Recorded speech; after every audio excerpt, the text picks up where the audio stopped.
au moment où les banques ont des difficultés et puis que la capacité des banques à intervenir en crédit est limitée, pour les raisons qu'on sait tous, au moment où l'État lui-même a des capacités qui sont limitées, et que l'État ne peut plus se permettre de mettre en péril en fait les finances publiques, il y a en fait une manne qui existe, ce sont les trésoreries excédentaires des grandes entreprises.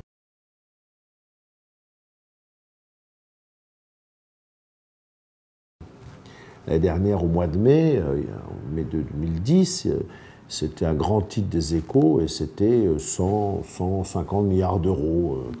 C'est considérable. On voit des grands groupes qui ont déjà commencé de mettre en place des fonds d'investissement pour soutenir des PME, en général plutôt de leur filière et aussi plutôt avec qui ils ont des relations commerciales.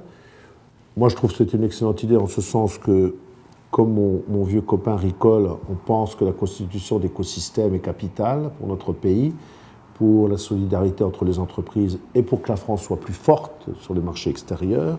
Et donc c'est une bonne idée.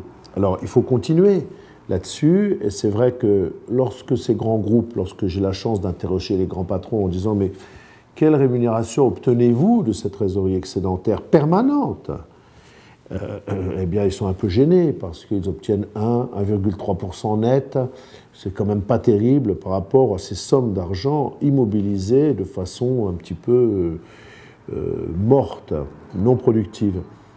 Il est évident que la rémunération qu'ils obtiendraient auprès de PME, dans l'investissement auprès des PME, sont très supérieures. Donc rien que pour leur intérêt, ils ont intérêt à le faire.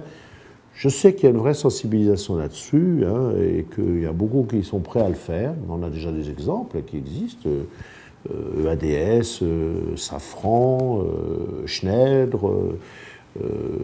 dans la chimie Solvay, bien sûr. Et donc il y a vraiment des gens aujourd'hui qui s'interrogent pour aller dans ce sens-là. Bon, s'ils y ont un intérêt et si en même temps ils consolident les écosystèmes, je pense que tout le monde a y a gagné, bien sûr.